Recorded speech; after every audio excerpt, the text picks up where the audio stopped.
ঈদের আর মাত্র বাকি একদিন, শেষ মুহূর্তে কেনাকাটা করতে ঢাকার নিউ মার্কেটের বাজারে ভিড় করছেন ক্রেতারা। তারা বিভিন্ন জিনিসপত্র ঘুরে দেখছেন এবং পছন্দের জিনিসটি সাধ্য অনুযায়ী কেনার চেষ্টা করছেন। আমরা এই পুরো বাজারটি ঘুরে দেখেছি, আপনাদেরকে জানাবো সেই বাজারের সর্বশেষ কী অবস্থা।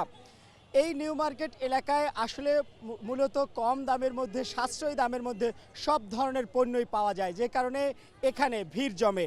যদিও রোজার ঈদের সময় যে ভিড়টা থাকে, সেই ভিড়টা কিন্তু এখন এই কোরবানির ঈদের সময় নেই। এবং এখানে মানুষ যেমন বড় শোরুম থেকে ক্রয় করেন, পাশাপাশি ফুটপাত থেকেও ক্রয় করেন। অর্থাৎ এই বাজারে উচ্চবিত্ত, নিম্নবিত্ত, মধ্যবিত্ত সব ধরনের মানুষই কিন্তু এখানে আসেন এবং তাদের প্রয়োজনীয় যে জিনিসপত্র সেগুলো ক্রয় করেন। এবং এই নিউ মার্কেটের এখানে কিন্তু মানুষের যে নিত্য প্রয়োজনীয় পোশাক, নারীদের, পুরুষের পাশাপাশি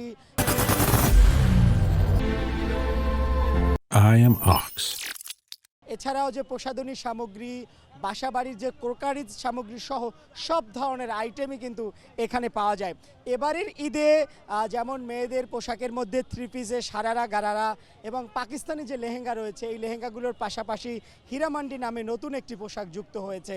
এছাড়া সব মিলিয়ে বলা চলে যে আসলে রমজানের ঈদের সময় যে সকল পোশাক থাকে এই বাজারে সবগুলোই রয়েছে। তবে দাম নিয়ে কিন্তু ক্রেতা বিক্রেতাদের মধ্যে মিশ্র প্রতিক্রিয়া রয়েছে এবং কেউ বলছেন দাম বেড়েছে, কেউ বলছে কমেছে।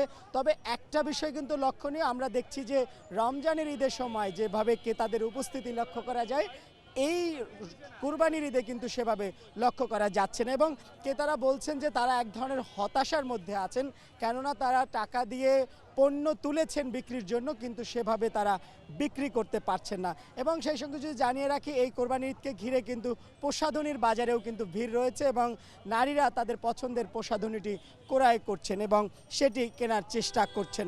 এবং সব মিলিয়ে বলা চলে আমরা কিন্তু এই যে নিউ মার্কেটের বাজারের যে রয়েছে, সেখানে যেমন আমরা কাপড়ের মার্কেটে গিয়েছি, জুতার মার্কেটে গিয়েছি, আমরা দেখেছি প্রসাধনীর আইটেম সহ বিভিন্ন নিত্য প্রয়োজনীয় দিনের যে প্রয়োজন হয় সেগুলো। তো সব মিলিয়ে বলা চলে যে রমজানের ঈদের মতো কোরবানির ঈদের বেচাকিনা জমে ওঠেনি।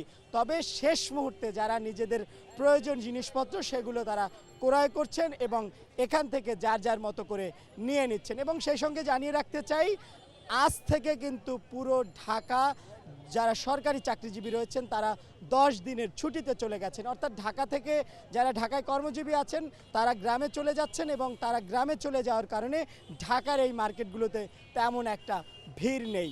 তো এই ছিল আসলে ঢাকার নিউ মার্কেট এলাকার আজকের যে বেচা কিনার খবর।